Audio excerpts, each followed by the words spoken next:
Mylène Grenier. Ah, c'est moi ça! Je viens de me sécher les cheveux et j'ai toujours du volume pour 40 personnes quand je me sèche les cheveux. Fait que c'est ce que ça a l'air aujourd'hui.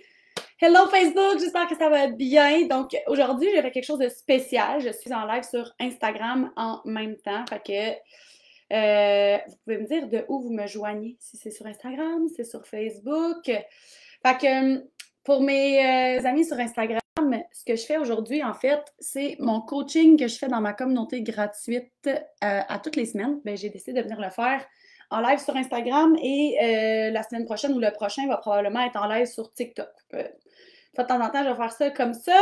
Fait que si vous me joignez, vous pouvez me dire de où vous êtes, Facebook ou Instagram.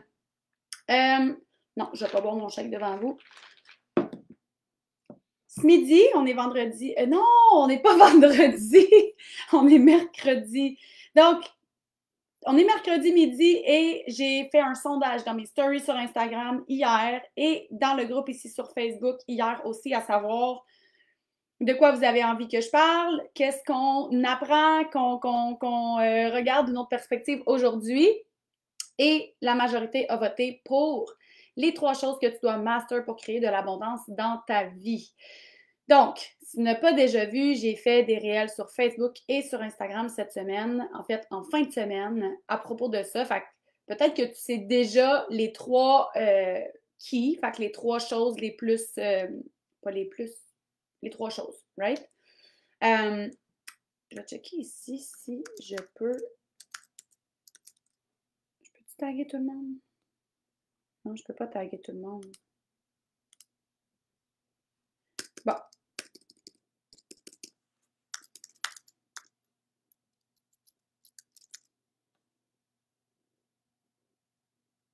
Non? OK. Parce que sur le groupe, là, j'ai 4 personnes qui regardent. Fait que c'est pas grave, vous me direz si vous êtes en live ou si vous êtes en replay. Fait que comme je disais, j'ai beaucoup trop de volume pour la ligue. Fait que je vais essayer de pas toucher à mes cheveux. Si tu me connais pas, surtout sur Instagram, mon nom c'est Mylène Grenier. Je suis la maman de Jaden et Alexis. J'ai 34 ans et il y a 6 ans, j'ai décidé de faire un 180, un virage complètement sur plein d'aspects dans ma vie parce que j'étais heureuse mais perdue. C'est comme si j'étais à la quête de quelque chose que je devais aller trouver pour être heureuse. Puis j'ai décidé que c'était à l'intérieur de moi. Puis ça a commencé par mon rôle de maman parce que depuis que je suis tout petite, j'ai toujours su que je voulais être une maman. Mais je pensais que être maman, c'était une destination. Puis que quand j'allais arriver à la destination, j'allais avoir trouvé le bonheur. Mais au contraire, mon rôle de maman me rend, comme la plupart des mamans, right?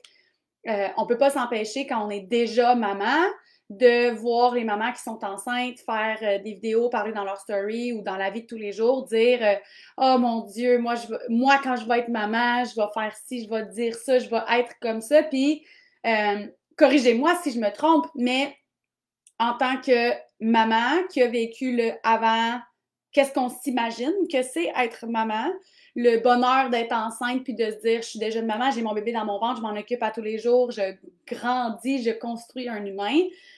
Puis là, la réalité de oh, holy! OK, c'est ça être une maman. Puis là, de se dire oh mon Dieu, toutes les fois où j'ai dit que moi, je ferais pas ça, que moi, je serais pas comme ça. Et je me souviens, moi, là, moi, ça fait 20 ans que je suis avec mon conjoint, c'est un joueur de hockey. Puis quand c'était un joueur de hockey professionnel quand j'ai décidé de devenir maman. Et j'ai toujours dit, moi, mon bébé, je vais le traîner partout. C'est pas mon bébé qui va m'empêcher d'aller voir une game de hockey. Et je vais toujours me souvenir, on était en France à ce moment-là. Yannick venait de partir pendant 7 jours en Italie pour le hockey. Puis là, il est revenu, puis c'était le premier match à domicile depuis que j'avais accouché. Jaden avait 11 jours. Écoute, j'étais détruite parce que j'avais toujours dit que je ne manquerais pas une game de hockey parce que j'avais un bébé. Mais comme je pouvais juste pas, genre, j'étais trop fatiguée. Fait que toutes les choses, en tout cas, qui se brisent quand tu deviens une maman. Euh, puis moi, le rôle de maman, en fait, c'est pas le rôle de maman autant que c'est ma relation que j'avais avec le rôle d'être maman. euh, est devenue une prison pour moi, vraiment douloureuse. Puis tu sais, là, j'exagère, là, je veux dire, 2 beaux enfants en santé, j'étais heureuse d'être leur maman, je les aime tellement, ça fait mal, vous pouvez me comprendre si vous êtes maman, mais la pression que je me mettais en tant que maman était une prison pour moi. La peur d'être jugée dans mes décisions, dans mes actions, dans tout ce que je faisais avec mes enfants ou pas, était une énorme prison pour moi parce que je voulais être parfaite, avoir l'air parfaite, bref. Fait que j'ai décidé d'aller revoir ma relation avec mon rôle de mère. Après ça, j'ai décidé d'aller voir ma relation avec mon rôle d'amoureuse pour aller reconstruire, embellir ma relation avec mon conjoint, après ça, ma relation avec l'argent, après ça, ma relation avec le succès, une relation à la fois. Mais là, principalement, on parle de relation dans ton rôle de maman. Fait que, aujourd'hui, mon coaching, mon live ne parle pas strictement d'être maman. C'est une raison pourquoi, d'ailleurs, je l'ai mis live sur Instagram, parce que l'abondance, pour moi, dans mon podcast, je le dis souvent, si tu sais pas, j'ai un podcast, c'est l'abondance, comment créer l'abondance autrement. Parce que oui, l'abondance, c'est d'avoir une liberté financière. Fait que la liberté financière est une sorte d'abondance. Mais pour moi, l'abondance en termes de temps, de qualité de temps aussi, d'apprécier le temps que j'ai et non d'être victime de mon temps, l'abondance de bonheur, l'abondance de paix intérieure, de me sentir alignée, de me sentir bien.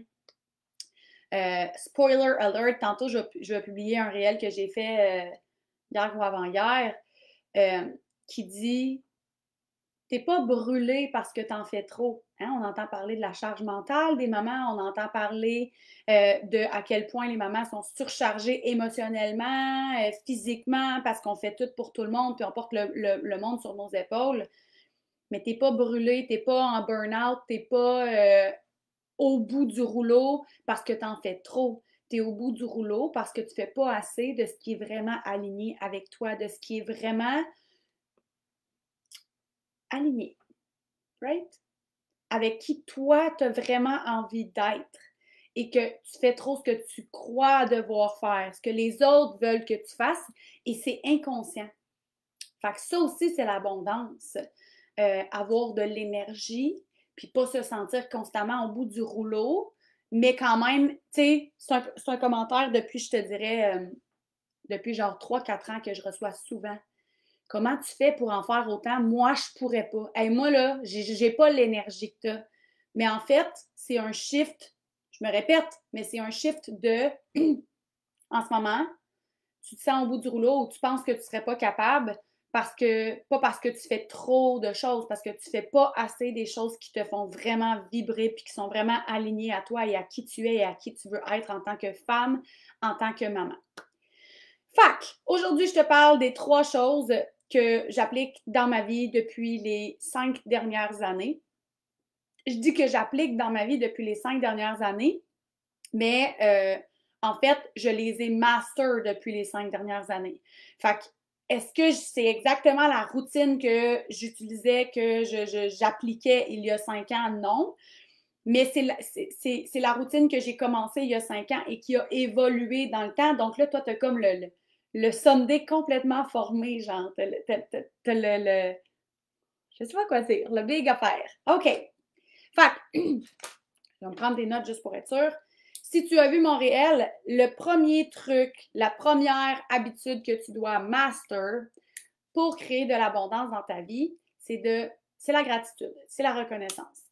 Comme je disais dans mon réel, la gratitude, la reconnaissance, c'est de plus en plus en 2023, surtout si vous êtes sur les réseaux sociaux, que vous regardez un petit peu les contenus sur les réseaux sociaux. Après, c'est certain que Facebook, Instagram, TikTok vont te proposer de plus en plus ce que tu likes et ce que tu passes le plus de temps à regarder. Fait que si toi, en ce moment, la gratitude, la reconnaissance ne fait aucunement partie de ton quotidien ou de ta connaissance, parce que moi, il y a 6 ans, la reconnaissance, c'était genre être reconnaissante d'avoir de la nourriture alors qu'il y en a qui ne mangent pas. Tu sais, ça s'arrêtait pas mal là. Mettons, d'être contente de ce que tu as, de te contenter de ce que tu as. Ça ressemblait un peu à ça pour moi, la reconnaissance et la gratitude, il y a 6, 7, 8 ans, 9 ans, 10 ans. Fait que, dépendant de tes habitudes sur les réseaux sociaux, de ce que tu dis, ton téléphone t'entend et de ce que tu consommes, tu as probablement déjà entendu parler de la reconnaissance, de la gratitude et de l'importance d'être dans la gratitude au quotidien pour créer l'abondance, pour un peu favoriser la loi de l'attraction. Moi, j'ai envie mon truc que je vais te donner, c'est, je me souviens, quand j'ai commencé à vouloir vraiment appliquer la reconnaissance et la gratitude, j'ai essayé 2 choses principalement. Fait que c'est probablement 2 choses que tu t'es déjà fait conseiller dans un coaching, dans un accompagnement, dans une formation que tu as fait ou un masterclass gratuit sur les réseaux sociaux. C'est bon, ben à chaque matin, tu vas prendre ton petit journal et tu vas écrire 3 choses pour lesquelles tu es reconnaissante. Il n'y a rien de mal à ça. J'ai un journal de gratitude que j'ai créé 30 jours. By the way, il est gratuit dans mon membership pour les Happy Moms. Fait que c'est 30 jours de gratitude et à chaque matin, ce que je te fais, c'est que je te fais écrire 3 choses pour lesquelles tu es reconnaissante. Un matin, ça va être 3 personnes. Un matin, ça va être 3 choses. Un matin, ça va être 3 whatever, OK? 3 choses matérielles, 3 choses dans ta vie de tous les jours. 3 personnes. Il n'y a rien de mal avec ça. Ensuite, j'ai aussi essayé les affirmations. Fait m'enregistrer ou prendre les affirmations de quelqu'un qui les a déjà enregistrées. Des affirmations du style « Je suis reconnaissante de tout l'amour dans ma vie. Je suis reconnaissante d'être une personne X. Je suis reconnaissante d'avoir X, etc. » Mais ce qui a vraiment fait la différence, parce que on obtient en fait qui on est. Et quand on dit qui tu es, parce que ça pour moi, ça a été un concept vraiment flou pendant vraiment longtemps. Genre, tu n'obtiens pas dans la vie ce que tu veux, tu obtiens qui tu es. OK. Mais genre, je suis gentille comme je comprends pas. La base, en fait, de cette phrase-là, c'est un taux vibratoire. Donc, on a tous des différentes vibrations, des différentes vibrations, right? Vous avez peut-être déjà entendu, je ne vais pas trop embarquer sur le sujet, mais même chaque virus, chaque bactérie a un taux vibratoire. Fait que si tu vas voir sur Internet, tu peux trouver l'information, je ne l'ai pas inventée. Tous les virus, toutes les bactéries ont un taux vibratoire. Et qu'est-ce qui fait qu'une personne plus faible que les personnes qui ont un taux vibratoire, il y a des personnes qui vont plus, on va rentrer, oui, il y a le système immunitaire, mais stick with me, là. On va rentrer 100 personnes dans une pièce, il y a un virus qui est dans le milieu de la pièce, est-ce que tout le monde va ressortir avec le virus qui agit dans leur corps et être malade? Probablement pas. Les chances sont vraiment, vraiment, vraiment faibles. Pourquoi? En fait, ben, il y a plein de facteurs. Il y a ton système immunitaire, il y a est-ce que tu as été en contact direct avec le virus ou pas, mais il y a aussi beaucoup d'études qui prouvent que les virus ont un certain taux vibratoire et que si ton taux vibratoire à toi est plus élevé que le virus, il ne pourra pas agir dans ton corps parce que la vibration, elle est trop forte pour lui. Le virus va avoir beaucoup plus de facilité à se développer dans ton corps, à t'atteindre si ta vibration, elle est plus basse. Fait que, pour te donner un exemple simple, tu peux aller voir l'échelle des émotions sur Google, tu écris échelle des émotions et tu vas voir quel taux vibratoire est associé à chaque émotion. Fait que plus je suis dans une émotion qui est négative, plus mon taux vibratoire est bas. Plus je vais être dans une émotion positive et la plus haute étant la pure joie, le bonheur, plus mon taux vibratoire va être élevé. Fait que tu deviens qui tu es et non ce que tu veux. La base de cette affirmation-là, c'est qu'est-ce que tu dégages comme vibration, qu'est-ce que tu dégages comme énergie, parce que l'univers, appelle ça comme tu veux, l'univers, Dieu, la vie, le karma, te renvoie ce que toi t'envoies. C'est comme une vague. C'est exactement la même chose. Fait que whatever I put in, c'est ce qui revient. Au-delà de ce que je vais dire au quotidien, et c'est pourquoi t'as beau faire des affirmations à tous les matins pour dire que tu es reconnaissante d'avoir un toit sur la tête, si ton taux vibratoire et ce qui se passe dans ton inconscient en arrière est contradictoire avec ce que tu dis, seulement 7% de la communication, c'est les mots que tu dis. Tout le reste est derrière.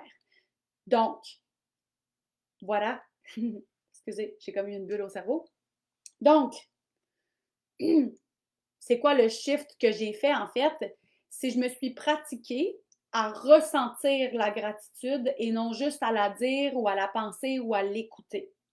Fait que c'est à chaque jour me fermer les yeux,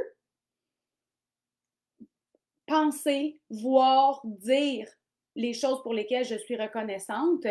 Puis ça prend de la pratique. Ça prend de la pratique. Je peux pas vous dire qu'au jour 1, j'ai comme fait oh my God, je ressens vraiment la gratitude comme je le sens à l'intérieur de moi. Non, vraiment pas. Mais à force de me pratiquer, puis à force de dire à mon cerveau que c'est là que moi je veux aller, dire à mon inconscient, parce que c'est toi, c'est soit que tu contrôles tes pensées, c'est soit que tes pensées te contrôlent. Fait que c'est sûr qu'au début, on est contrôlé par nos pensées depuis toujours. On a été drillé à être contrôlé par nos pensées, contrôlé par les valeurs qu'on nous a appris, par les croyances qu'on a. Fait que le jour où tu commences à dire hey, c'est moi, je le dis toujours à mes fils. C'est soit tu contrôles tes pensées, c'est soit tes pensées te contrôlent. Fait que quand tu n'as plus le contrôle de tes pensées, tu sais que c'est parce que c'est eux qui te contrôlent. C'est pas juste que tu as perdu le contrôle de tes pensées. Tes pensées te contrôlent. C'est fort quand tu penses à ça. Fait que c'est de se pratiquer à ressentir la gratitude. Je te donne un truc qui, pour moi, est vraiment magique pour ressentir la gratitude. Parce que, comme je te disais, combien de fois je me souviens avoir écrit dans mon journal ou avoir entendu dans mes oreilles, je suis reconnaissante d'avoir un toit sur la tête, mais d'avoir jugé mon affirmation que j'écrivais dans mon livre parce que mon ego, mes grands rêves me disaient ah, je suis vraiment reconnaissante d'avoir un toit sur la tête, mais je serais encore plus reconnaissante si mon toit sur la tête, il était comme ci, comme ça, puis il était au Costa Rica sur le bord de la beach. OK? Fait que mon truc qui est magique pour moi, c'est de me souvenir d'un moment dans ma vie où j'ai rêvé d'avoir ce que j'ai aujourd'hui. Puis juste quand j'ai tellement j'ai tellement pratiqué souvent à aller dans ce chemin-là que ça me rend une motive à chaque fois que j'en parle. Puis c'est parce que j'ai pratiqué à aller chercher cette émotion-là, à aller chercher cette connexion-là avec ressentir la gratitude. Qu'est-ce que je veux dire par là? C'est effectivement, peut-être que aujourd'hui, ici et maintenant, Mylène, en 2023, rêverait d'avoir une maison sur le bord de l'eau, avec beaucoup plus d'arbres dans sa cour, avec beaucoup plus d'intimité, avec un beau refuge en arrière où elle aurait ses ratons laveurs, ses écureuils, puis tous les animaux qu'elle sauverait. Mais Mylène, il y a X, Y, whatever combien de nombre d'années, si elle avait pu avoir une petite image, une petite vision de la maison qu'elle a aujourd'hui et de la vie qu'elle a aujourd'hui, elle n'y aurait probablement pas cru.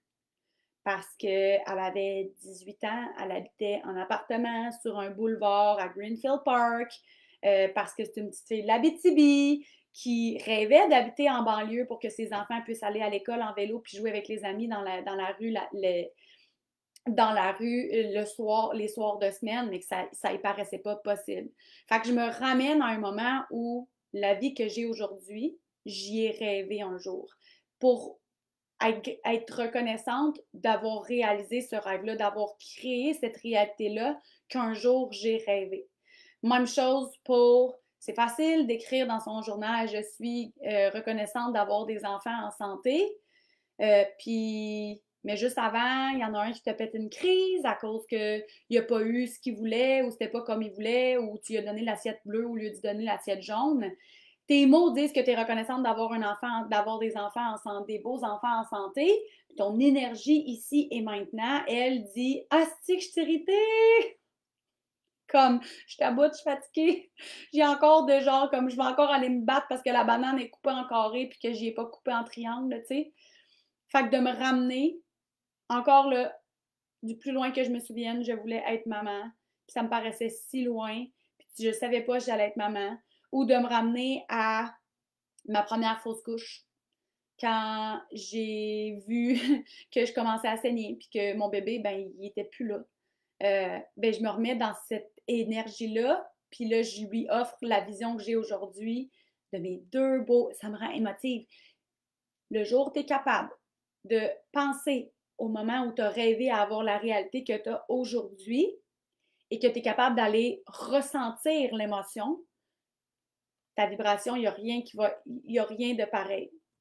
Premier truc. Deuxième chose que tu dois vraiment master pour créer de l'abondance dans ta vie. C'est quoi que j'ai mis en deuxième? Ah, c'est là. Je l'ai, c'est beau. Désolée. C'est d'envoyer de l'amour. Puis encore là, hein, je viens de vous expliquer. C'est comme une vague. Ce que j'envoie revient. Fait que c'est pour ça que j'obtiens ce que je suis et non ce que je veux. Donc, ce que je suis, c'est ce que je vibre. Je ne vibre pas nécessairement ce que je veux. Parce que je peux vouloir avoir une belle maison sur le bord de l'eau avec plein d'arbres puis mon refuge dans la cour, mais aujourd'hui être de mauvaise humeur parce que tout le monde me tape ses nerfs puis je me gère pas à l'intérieur. Puis il y a quelqu'un qui m'a dit quelque chose qui m'a comme frotté un petit peu puis qui m'a irrité. Mais je suis zéro dans l'énergie de créer cette abondance-là. Mais je le veux quand même. C'est quand même quelque chose que je veux, mais c'est pas ce que je dégage. Fait que c'est de devenir, de se pratiquer en fait à envoyer de l'amour. Et la meilleure façon de le faire, c'est d'envoyer de l'amour aux personnes à qui j'ai vraiment pas le goût d'envoyer de l'amour. Fait qu'à chaque jour, je vais prendre le temps de me fermer les yeux et d'envoyer de l'amour à au moins 2 personnes ou à 2 choses que littéralement, je n'aime pas en ce moment. Si tu me demandes, est-ce que tu aimes profondément cette personne? Est-ce que tu apprécies profondément cette personne? Ma réponse immédiate serait non. Quelqu'un qui t'a blessé, quelqu'un qui te met des bâtons dans les roues, quelqu'un qui t'obstine toujours, quelqu'un qui pense pas nécessairement comme toi, quelqu'un qui t'a blessé, qui t'a laissé, qui t'a trompé, you name it, OK? La prof de ton enfant qui pense pas nécessairement comme toi ou des affaires comme ça, OK? De prendre le temps de te fermer les yeux, ça prend 2 secondes, de voir la personne et de t'imaginer l'entourer d'amour. Tu peux t'imaginer faire un câlin, mais tu peux juste lui envoyer de l'amour. Plus tu vas faire ça, plus, by the way, ça va devenir facile à le faire. Et plus tu vas augmenter ta vibration et plus tu vas attirer les choses vers toi que tu veux réellement parce que tu vas devenir ce que tu veux. Ça, j'ai pas de truc magique. Faut juste le faire. Ça prend 2 secondes. OK? Puis t'es même pas obligé de le dire à personne. Puis, à la fin de la journée, il y a beaucoup de... ça n'a pas rapport à la fin de la journée, mais je me suis souvent fait dire, quand j'ai dit ça à des filles, à des mamans, à des femmes, « Oh, honnêtement, cette personne-là mérite même pas de recevoir mon amour. » J'ai envie de te dire qu'à la fin de la journée, c'est toi qui mérites de lui envoyer cet amour-là. Que cette personne-là, selon ta perspective, tes yeux, ton expérience, tes émotions ici et maintenant, pense qu'elle ne mérite pas de recevoir cet amour-là, ça n'a aucun rapport. Ce que tu fais ici et maintenant, tu le fais pour toi, pour ton avenir à toi, pour ton énergie à toi, pour tes rêves à toi. Fait que fais-le pour toi de la même façon que quand je pardonne à quelqu'un, au lieu de lui envoyer de l'amour, tu pourrais la pardonner, le pardonner, cette personne-là. Quand je pardonne quelqu'un, c'est moi que je libère et non la personne que je pardonne. Et trop souvent, on refuse de pardonner quelqu'un. Ce sera le sujet d'un live au complet, j'imagine, mais on refuse de pardonner quelqu'un parce qu'on a l'impression qu'on lui offre notre pardon, que c'est quelque chose qu'on lui donne et que cette personne-là ne mérite pas de recevoir cette chose-là. Alors que quand je pardonne ou quand j'envoie de l'amour à quelqu'un que j'ai pas vraiment envie de pardonner ou que j'ai pas envie vraiment d'aimer aujourd'hui, c'est moi que je libère. Je me libère d'une émotion dans laquelle je n'ai pas envie de rester. Et je choisis, je prends 100% responsabilité de mes émotions, de mon état d'âme, de mon état d'esprit, de mon énergie, de ma vibration, et je me libère en lui envoyant de l'amour quand même et en la pardonnant, en le pardonnant. Fait que c'était la deuxième chose, mais j'ai pas de truc magique. Il faut juste le faire. La troisième chose, c'est un peu un rappel de la première, et c'est pratique-toi. Et je vais accentuer le mot sur pratique-toi. Pourquoi? Parce que combien de fois je me fais dire, ah, moi là, je suis pas capable. J'ai déjà essayé, ça marche pas. C'est pas pour moi la méditation. C'est pas pour moi la visualisation. Ah non, moi là, oublie ça, Mylène, je suis pas capable de me fermer les yeux. Là, je pense à mon épicerie, je pense à ci, je pense à ça. j'ai 24/7 un écureuil qui court dans ma tête.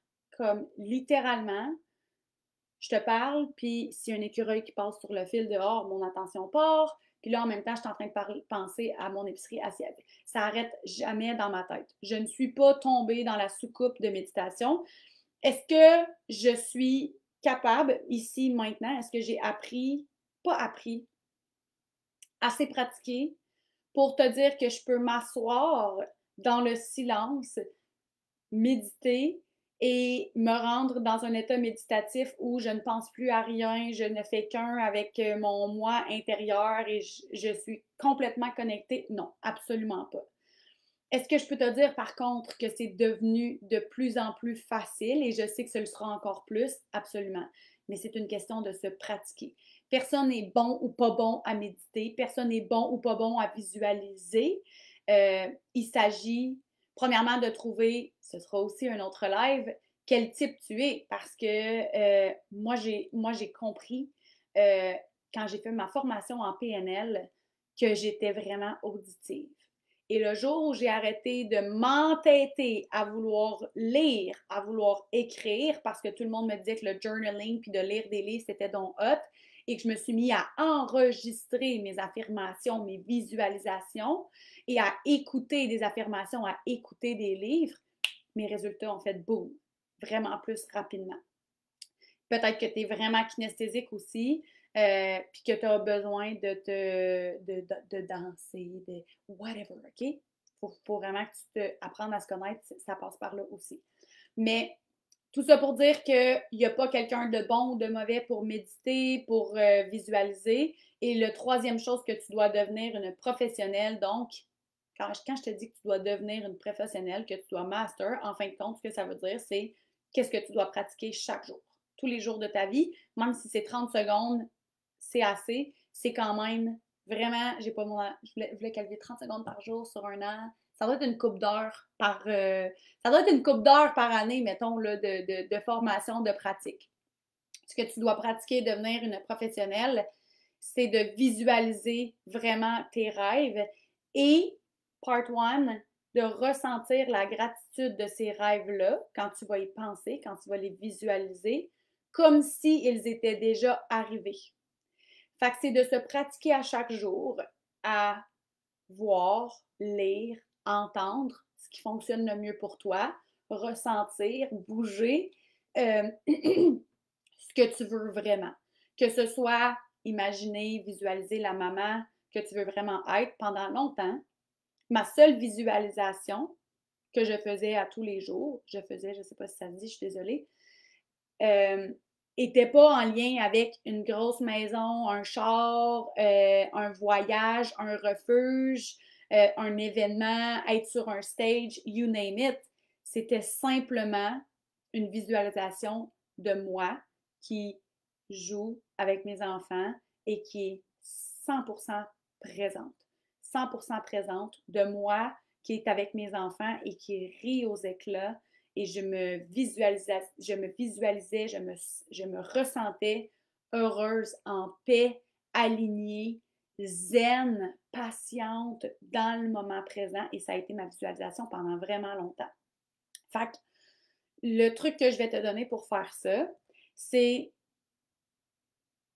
la chose qu'on fait presque toujours quand on va commencer une transformation avec